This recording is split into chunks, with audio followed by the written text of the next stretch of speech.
पृथ्वी ग्रह को छोड़कर ऐसा लगता है कि ब्रह्मांड में घने वातावरण, पहाड़ों, रेत के टीलों, मैदानों, झीलों, नदियों और महासागरों के साथ कोई अन्य स्थान नहीं है।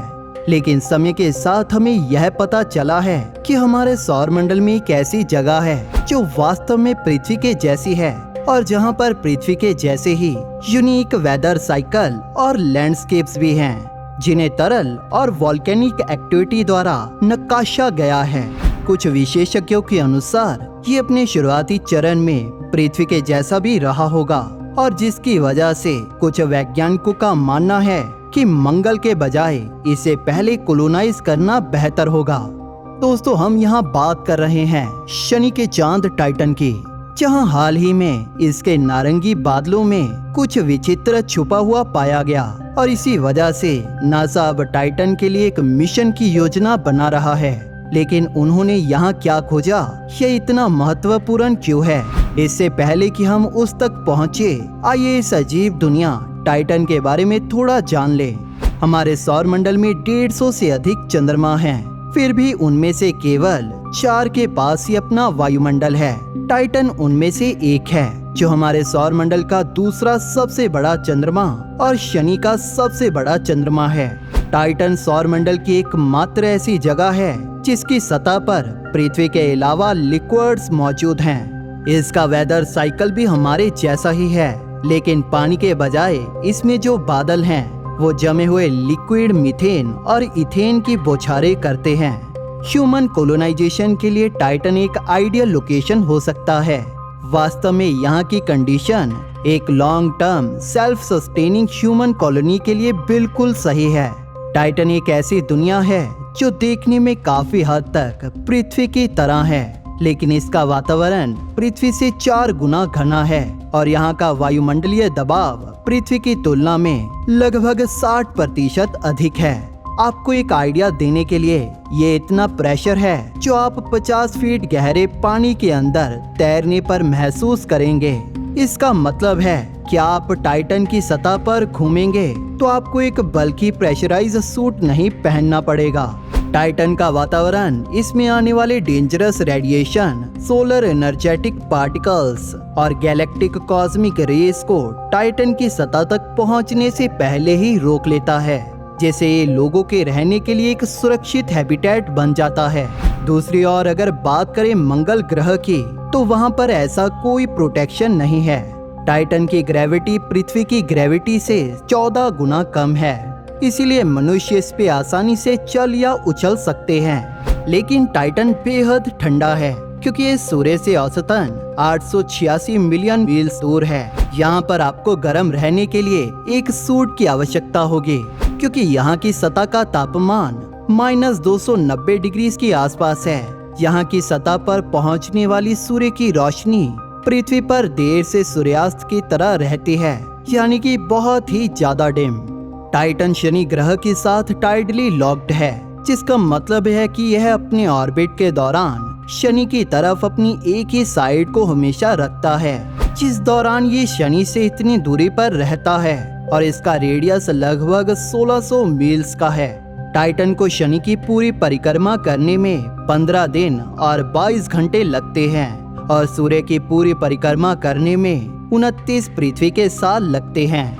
इस बात को लेकर कोई भी क्लियर नहीं है कि टाइटन की सतह कैसी दिखती है, लेकिन 14 जनवरी 2005 को यूरोपियन स्पेस एजेंसी के रोबोटिक लैंडर ह्यूजन ने इस चंद्रमा के नारंगी धुंधले वातावरण के मध्य से ड्रामेटिक डिसेंट किया और चंद्रमा की सतह पर उतरा। ह्यूजन में लगे कैमराज ने एक उजाड़ दिखने वाली सतह दिखाई और टाइटन की पहचान येलो हेज को कैप्चर किया, जैसे एटमॉस्फेरिक लेयर्स, विंड और मिस्टीरियस केमिकल प्रोसेसेस के जटिल विवरण हमारे सामने आए। कैसिनी-ह्यूगन मिशन के टाइटन के डेटा के आधार पर इसमें चट्टान की 5 प्राथमिक परतें हैं। इस चांद में पानी से भरपूर सिलिकेट चट्टान की एक कोर है, जो I6 नामक स्पेशल वाटर आइस के एक खोल से घिरा है, जो केवल एक्सट्रीम हाई प्रेशर पर पाई जाती है। ये एक्सट्रीम हाई प्रेशर वाली बर्फ नमकीन तरल की एक परत से घिरी है। इसके ऊपर पानी की बर्फ की बाहरी परत है। इसकी सतह ऑर्गेनिक मॉलिक्यूल के साथ कोटेड है जो रेत और तरल पदार्थ के रूप में इसके वायुमंडल में मौजूद हैं। टाइटन पर झीलों और समुद्रों की उपस्थिति एक दिलचस्प सवाल उठाती है कि क्या वहां जीवन का कोई रूप हो सकता है। 2005 में टेक्सास के साउथ वेस्ट रिसर्च इंस्टीट्यूट और वाशिंगटन के स्टेट यूनिवर्सिटी के वैज्ञानिकों ने दावा किया कि पृथ्वी पर जीवन के लिए कई महत्वपूर्ण तत्व भी टाइटन पर मौजूद हैं। भले ही वहां की कंडीशन पृथ्वी से काफी ज्यादा कठोर हैं, फिर भी कुछ जीवन रूप हमारे विचार से बहुत कठिन और अजीब होते हैं। उदाहरण के लिए ये बैक्टीरिया एक एक्सट्रीमोफाइल जो इंटरनेशनल स्पेस स्टेशन के बाहर 3 साल के लिए बाहरी अंतरिक्ष में रहा था, जिस दौरान ये microgravity, harsh ultraviolet radiation, temperature near absolute zero पर रहा था और फिर भी यह जीवित था। अगर टाइटन पर जीवन है तो यह इसकी सतह के नीचे मौजूद हो सकता है और जितना हम सोचते हैं ये उससे कहीं अधिक अजीब हो सकता है। दोस्तों, कैसिनी स्पेसक्राफ्ट ने खुलासा किया था कि इस चंद्रमा की सतह के नीचे साल्ट और अमोनिया से बने सब सरफेस ओशियंस हो सकते हैं। टाइटन पर स्वाभाविक रूप से जीवन के लिए सुटेबल कंडीशन वाला वातावरण हो सकता है। दोस्तों, लेकिन हाल ही में वहां ऐसा क्या हुआ जिसने हमारा ध्यान वहां खींचा। 2016 में वैज्ञानिकों की एक टीम ने टाइटन के वायुमंडल में C3H2 नामक एक मॉलिक्यूल की पहचान की, जिसे हमने गहरे अंतरिक्ष को छोड़कर कहीं और अभी तक खोजा नहीं है। इसकी खोज एटाकामा लार्ज मिलीमीटर अरे का उपयोग करके की गई थी। आल्मा, जो 66 रेडियो एंटीना से बना है, ये सभी मिलकर एक विशाल दूरबीन का निर्माण करते हैं। आल्मा इंटरफेरोमेट्री नामक तकनीक का उपयोग करता है, जिसमें सभी एंटीनाज आकाश में एक ही बिंदु पर पॉइंटेड किए जाते हैं। एंटीनाज अंतरिक्ष में अपने टारगेट से एक सिग्नल उठाते हैं और उस सिग्नल का विश्लेषण किया जाता है। एक सुपर कंप्यूटर का उपयोग करके इन सभी एंटीना से रेडियो वेव्स को मिलाकर researchers extreme high precision images को प्राप्त करते हैं। इन इमेजेस को हासिल करने के लिए सभी 66 एंटीनास और इलेक्ट्रॉनिक्स के बीच 10 लाख के 10 लाखवें हिस्से की सटीकता होनी चाहिए। इस इनक्रेडिबल टेक्नोलॉजी का उपयोग करके रिसर्चर्स ने कुछ ऐसा पाया जिसकी उन्हें उम्मीद नहीं थी कि वह C3H2 नामक एक अजीब मॉलिक्यूल को खोज लेंगे।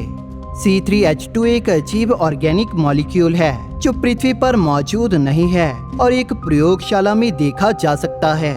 इस मॉलिक्यूल को पहली बार टॉरस मॉलिक्यूलर क्लाउड के साथ साथ पूरी मिल्की वे के गैस और धूल के बादलों में खोजा गया था। ये सिंपल कार्बन बेस्ड मॉलिक्यूल अधिक कॉम्प्लेक्स कंपाउंड्स का प्रीडिसेसर हो सकता है। ये 3.5 से 3.9 अरब साल पहले पृथ्वी पर जीवन बनाने वाले ऑर्गेनिक मॉलिक्यूल्स के जैसे टाइटन पर संभावित जीवन बना सकता है। C3H2 टाइटन के वायुमंडल में अब तक पाए जाने वाले बेंजीन के अलावा एकमात्र साइक्लिक या क्लोज्ड लूप मॉलिक्यूल है। इसके जैसे क्लोज्ड लूप मॉलिक्यूल्स महत्वपूर्ण हैं क्योंकि वह डीएनए और आरएनए के न्यूक्लियर बेसिस के लिए रीढ़ की हड्डी का काम करते हैं, जो जीवन के कार्यों के लिए एक क्रिटिकल कंपाउंड भी है। हालांकि C3H2 को किसी भी मॉडर्न डे बायोलॉजिकल रिएक्शन में उपयोग करने के लिए नहीं जाना जाता। नासा का कहना है कि यह मॉलिक्यूल जीवन का एक संकेत हो सकता है क्योंकि कुछ अज्ञात इन अनस्टेबल मॉलिक्यूल्स को जनरेट कर रहा है। अगर टाइटन पर जीवन है तो ये वाटर बेस्ड लाइफ से अविश्वसनीय रूप से अलग होगा।